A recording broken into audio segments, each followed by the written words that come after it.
right, everybody.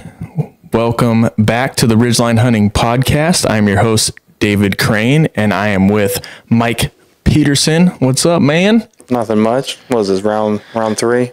Yeah, round three of the podcast. This is actually our second podcast tonight that we're actually recording, and this one so we just had our podcast about the Northwest Mountain Challenge Pier Elevation. If you guys haven't watched that, check it out. But this one is on a scouting trip that we just got back from. Yep. Like literally just got back from yesterday. Yeah, not even 24 hours ago. Well, a little over 24 hours, 26 hours ago.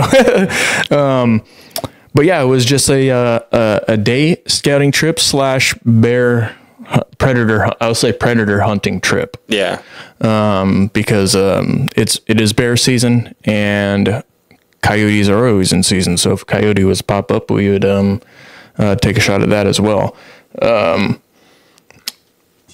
yeah, so we went out on a Sunday and checked out a new spot for Mike. This is usually a spot that I go to during the late archery elk season. I've never been in there any other time, so I really didn't know what to expect when we got in there. Yeah. So you just said it was flat, so this is a gated area that you have to bike in. There's no motorized vehicles. There's no e-bikes. There's no nothing. It's strictly, you're booting it or pedaling. And so using the measles. Yeah, you're definitely using the muscles to get in there. And we basically had this whole place to ourselves. It was I would say a successful scouting trip. Oh yeah. I mean, so we get to the spot. I didn't realize how deep this spot was. I mean, it seemed like we were driving forever, but we finally get to our destination. We jump on the mountain bikes and we're heading in, and we're kind of, just kind of strolling in, and we're kind of BSing at the same time. And I pick my head up and boom, there's a coyote right in the trail. Yeah, in the road. And I'm just like, road. Yeah, well, logging road. Not really like a road. It's not like you can order pizza and it's going to get there, but a logging road, and it's running right down the logging road. And it kind of just, Mike didn't really get to see it. He thought it went up, but it went down. So we kind of like jumped off the mountain bikes, got kind of set up, and I'm like, hey man, I'm going to try to call. Maybe we can bring this coyote back up, and maybe we can get you your first kill. 'Cause Mike is a new hunter. He's going into his third season.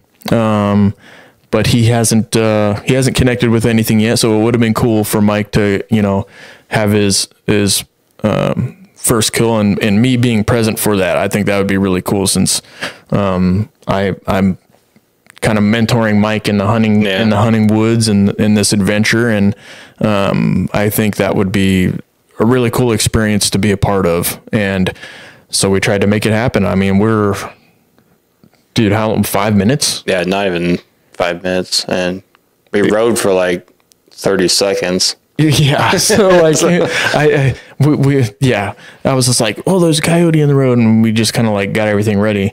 And, so we took some time. I'm doing some calls, and after a little bit, we start hearing this rustling, kind of like not very far from us, just down off the hill from us. And we didn't know what it was, and didn't end up coming up, but I'm just like, oh dude, something's coming in. And Mike's set up, and I'm just like, if this is a bear, I'm going to be so pissed. I'm going to be excited and pissed off at the same time, because I still haven't been able to shoot a bear yet, but Mike is set up. He's ready. This is whatever comes up is his, unless it's a deer or an elk, because it's not in season. Yeah. So I'm just like, here we go, man. We're going to make it happen. And it didn't happen. We didn't get to see what was wrestling around in the woods, because it basically just stayed where it was. So I'm not quite sure what it was. I think a deer or an elk may have ran away. So, I mean, it could have been a bird, it could have been a squirrel. Squirrels can sound like big animals too. I don't know how many times I thought something was coming in. It's a freaking squirrel just running through the bushes. Yeah, or a squirrel jumping across, dropping crap. You're like, ooh, something's coming in. But then it's like, no, they're dropping. Then it's just like more regular. I'm like, that's a freaking squirrel. But yeah, so we jumped back on the bikes and we had a destination that we wanted to get to. There's a clearing that I always see critters in. And I was like, we got to get to this spot. And the crappy part about that is that usually someone else is kind of like guiding me in. I do have my pinpoints, but I didn't put any notes in my pinpoints. So I didn't do a noteless. I did not know exactly like where it was. So we went on a couple detours. Let's just say that we went on a couple detours. It's only like really one.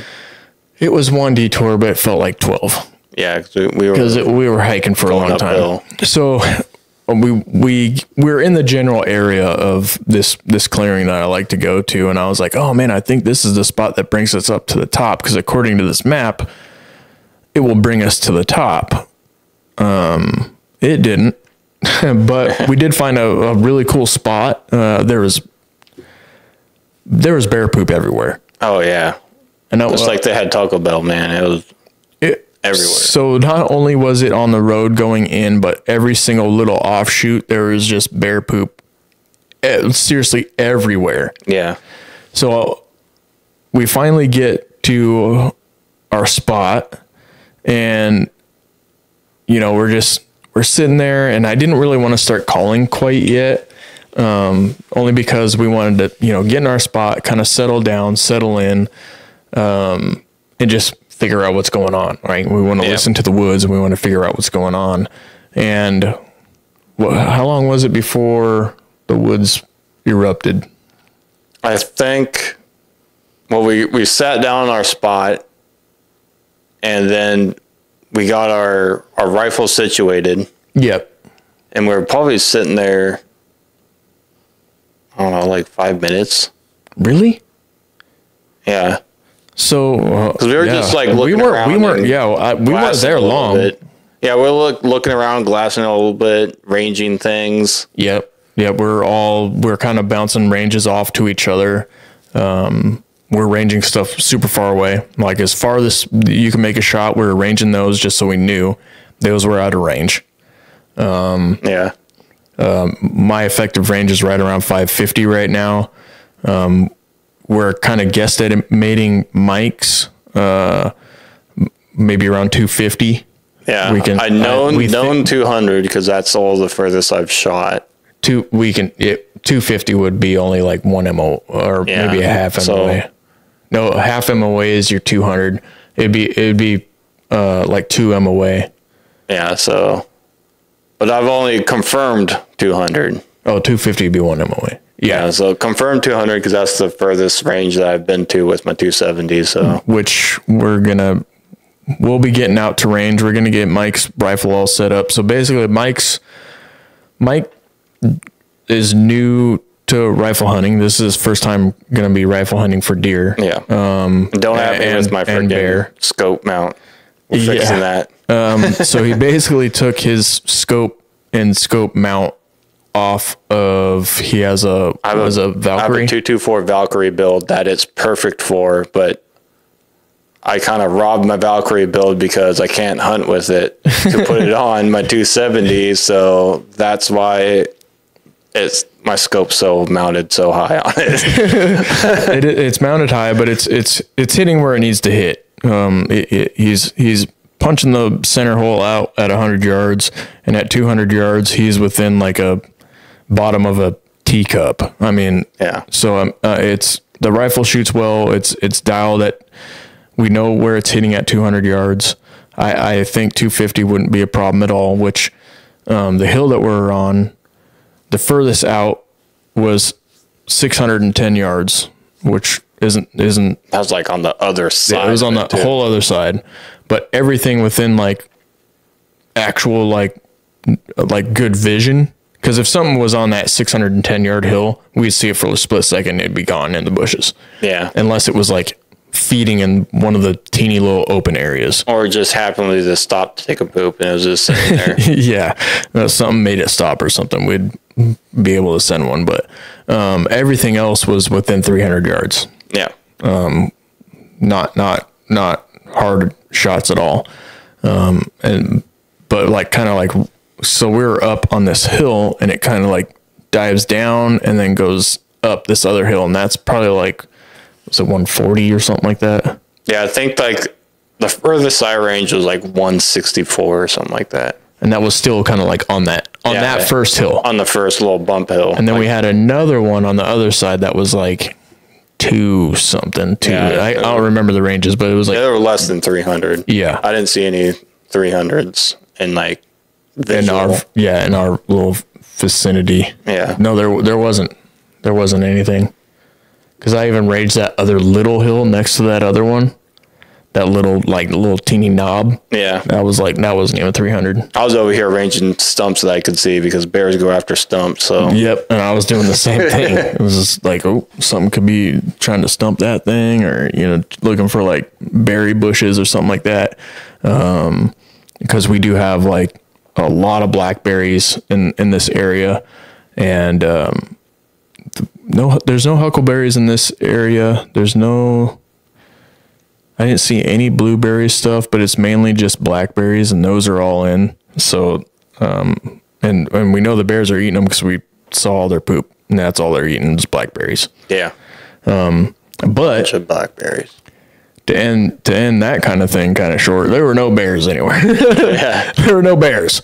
So they left presents everywhere, but there was poop. There was poop everywhere. It was insane. It's like there was more bear poop in there than my dog's poop in the backyard in a week. Let's just say that. I have 2 dogs, and there was more bear poop in the woods that are just the small part of woods that we were in than there was poop in my backyard in a week. That was a lot of poop. It's an insane amount of poop. Yeah. But we kind of like packed everything up. But I mean, the first 5 minutes, we heard a bugle. Oh yeah. And it wasn't like off in the distance bugle. It was within trying to call them up range that they would. Well, it was just over on the other side of the hill, so it was within 300 yards. Yeah. So on the other side of the hill is a creek bottom, and I'm pretty sure they're down at the creek bottom. I'm 95% sure they're at the creek bottom, because most of the time when you hear a bugle and it's kind of off in the distance, you're getting the loud tones at the end of a bugle. So usually if it's a decent sized bull, they have like a low to high pitch. We were hearing a growl. Oh yeah. Because it was like and then it would get high. My voice can't do it, but it would then it would get high. Like, I was like, Mike, that is close. And he was like, so Mike's heard bugles before, but he's never been in like a bugle fest. He's never had that experience yet, which sucks. Because I mean, we spent 9 days in freaking elk woods your first season, and we didn't even see an elk, not even an elk butt. Yeah, usually you can see an elk butt. You usually see an elk running. We heard a lot of rustling bushes and stuff. Yeah, a lot of squirrels everywhere. Yeah. So he's never been in a bugle fest. So I'm looking at Mike, and he's looking at me, and I'm like, dude, is that cool or what? And he was like, that was freaking awesome. Yeah. And we know it's not another hunter because it's not the season and nobody was in there with us. So yeah, oh yeah, we had the whole woods to ourselves. There was nothing in there. And you could hear the cow chirps. You could hear the cow chirps and all this other stuff. And I was like, oh, dude. And I was like, I didn't bring any elk calls. And Mike was like, well, I got some. And I was like, ooh, dude, I always have them. I was like, my pack was in predator mode. So I had like all my predator calls and all this other, stuff. I didn't have any elk, anything. Just because it's like a few weeks out. it's no extra weight, but I just didn't have it. So Mike gets out. He gets out his easy. My easy sucker Phelps call, and thing is so good. Mike does a couple cow calls, and we wait. I was like, dude, hit it again. He does it again. Well, actually, let's go back. First, he goes, I have a diaphragm, but Mike has a Invisalign. I got Invisalign right now. So his mouth has changed a little bit, and he was like, I don't know if I can use it. And then he was like, but wait, I got this. And he was like, pulled out the easy sucker. Yeah. And I was like, oh yeah, use that. And so he does. And then it kind of went quiet for a little bit. Number one, the easy sucker, you really have to like suck in pretty hard for it to get like super loud. So I would say it's a good closing call. I can get it pretty loud, but I have to use it a little bit different. I actually put it on the side of my mouth. I don't know why, but I can get it to go louder that way. And mine's you tried it, didn't you? Try it sideways when we'll get to to that part. We'll get to that.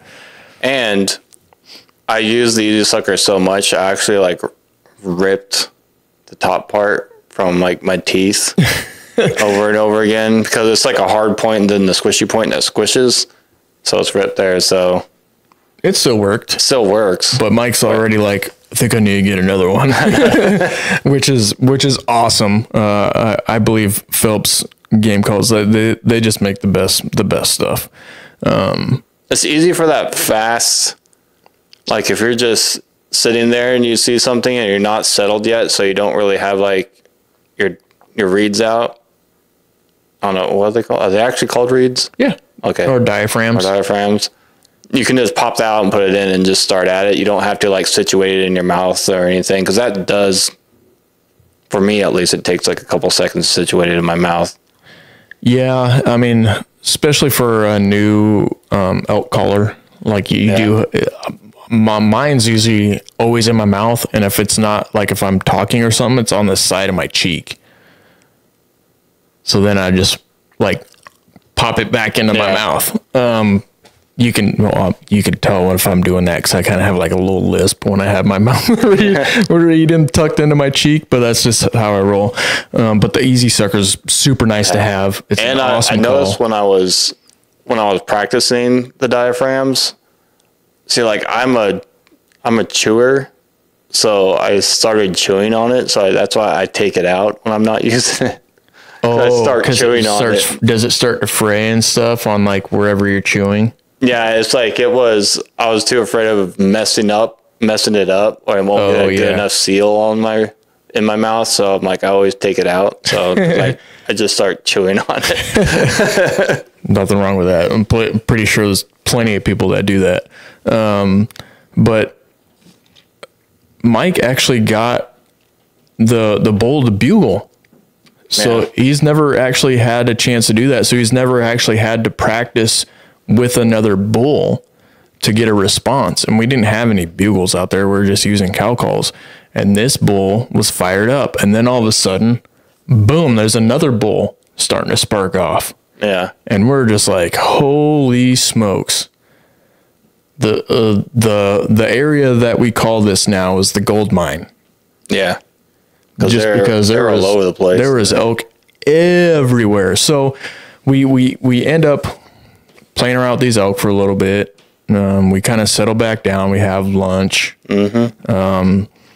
Then I'm actually starting to cook in the sun, because we're not in the shade. We're just on the side of this hill. And I'm like, all right, dude, let's pack everything up. Let's go and try and look at a couple other spots just on our way out. And so we pack up and we're heading back out, and we get to the spot and we stop, and it was just like, we're gonna stop and get drink some water or something like that. Yeah. And I noticed that there's like this like ribbon hanging off this tree. And I was like, well, it's not a ribbon around the tree. It was just like on like a stick. So, I mean, I don't think this means that there's anybody that's, marking this tree to be cut or, marking this section or something like that.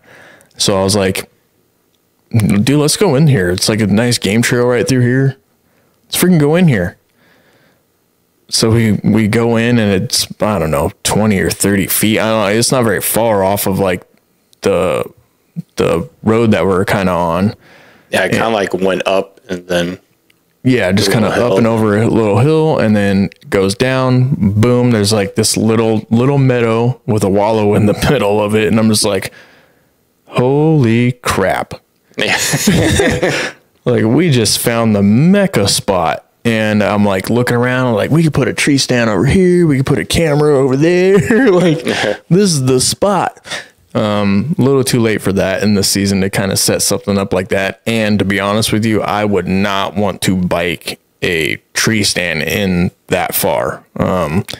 Maybe we do it next year. I mean, yeah, maybe take a day to make a little tree stand spot. But yeah, that's definitely an area that we're going to check out during the elk season again.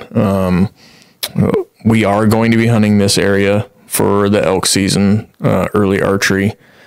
There's no way we can pass it up, only because we check out the area, we take some pictures, I'm marking it on my maps, telling Mike, like, the importance of a wallow, especially during early archery season.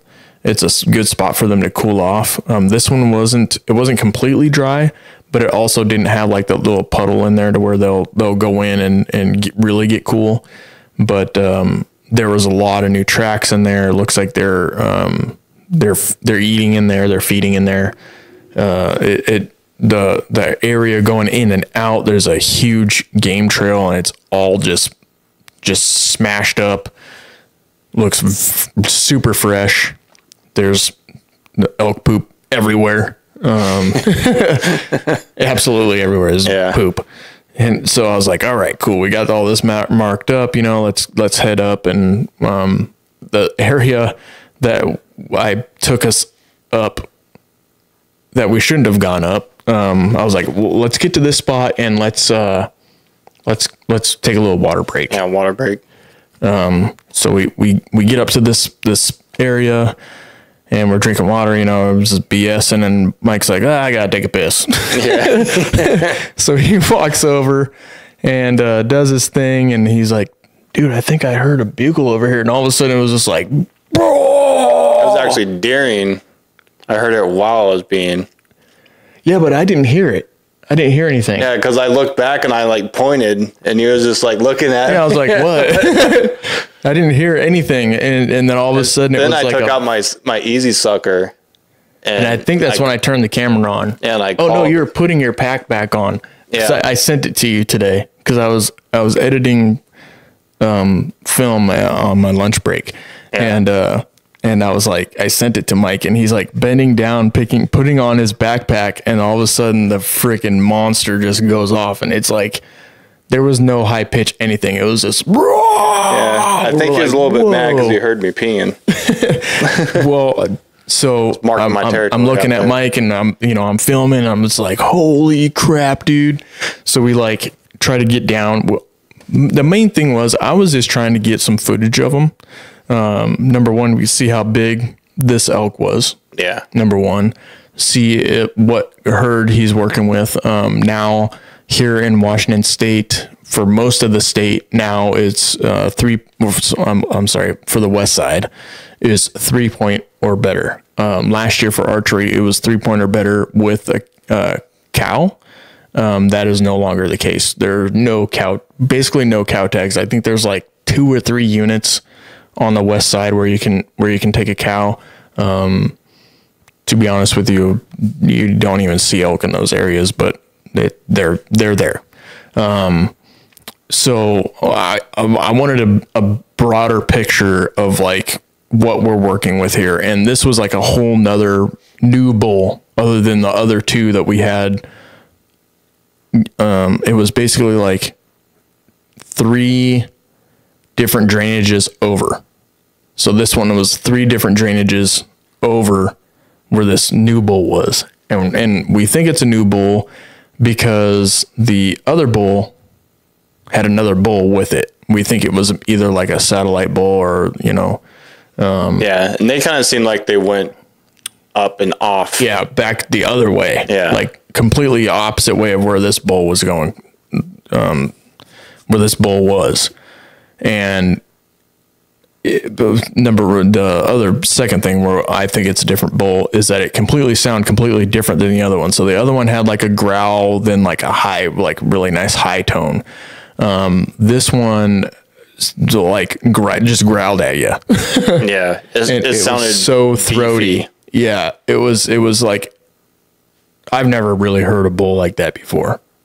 It was more like, to me, it seemed like he was the seasoned veteran in that area. Yeah, he's a big daddy out there, man. Like, so I wanted to put eyes on him. I wanted to see what we were working with here. But we never did put eyes on him, but Mike got to play with him, which was freaking awesome. I got him calling like 4 or 5 times back to back. And having some cows chirping up a little bit. Yep. So the coolest part was that this bull was actually coming in, but I'm filming Mike, and then I'm filming the woods, and then I can just feel that the air just hit the back of our neck, and then all of a sudden the woods just erupted, and it's the elk running away. And I was like, oh crap.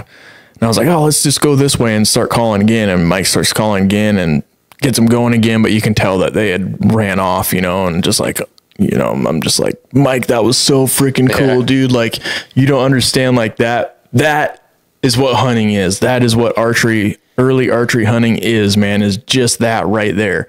And yes, we were calling elk and everything, but it was more or less just to try to bring them in so we can just kind of see them. I wasn't gonna like, you know, we weren't out there to try to scare them or disrupt what they were doing, but we were just trying to get into where we could see them. But it was actually a really good experience for you, Mike, because you were able to use your call and get a response, and that was really really know that I'm doing it correctly.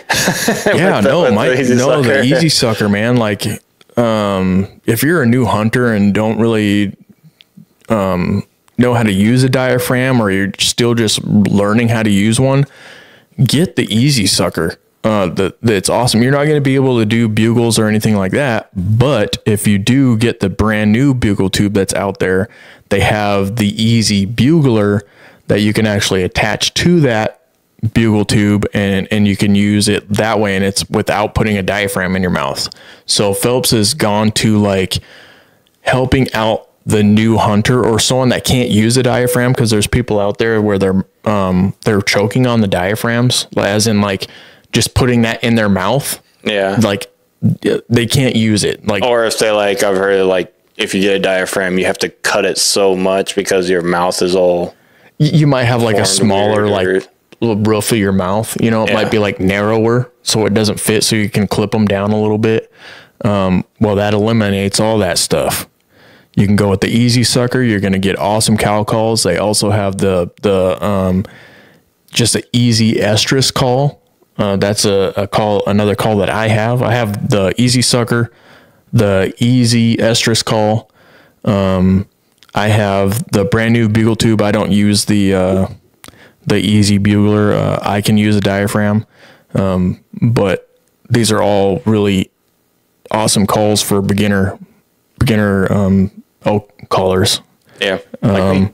Yeah. And they work, and it's proven that they work. Yeah. I have video of it. Like, it works, and it was an awesome experience. And for us going out scouting, that was the pinnacle of like a successful scouting trip, other than putting actual eyes on the animals. Because I got to see a couple of the backs, so you can see it on the video. Like, there's like this little like boop that just like goes through. Yeah. It was definitely an elk. I don't know if it was a cow or a bull or whatever, but you could see it kind of go through, and I was just like, oh, okay, yeah, they're in here. And yeah, it never fails. That area, every single time I step foot in the woods in that spot, I see elk. Yep. And we heard them. Yeah. they're there. Bunch of them. Yeah. So Mike and I are definitely heading back September 7th, opening day. Yep. We'll be there.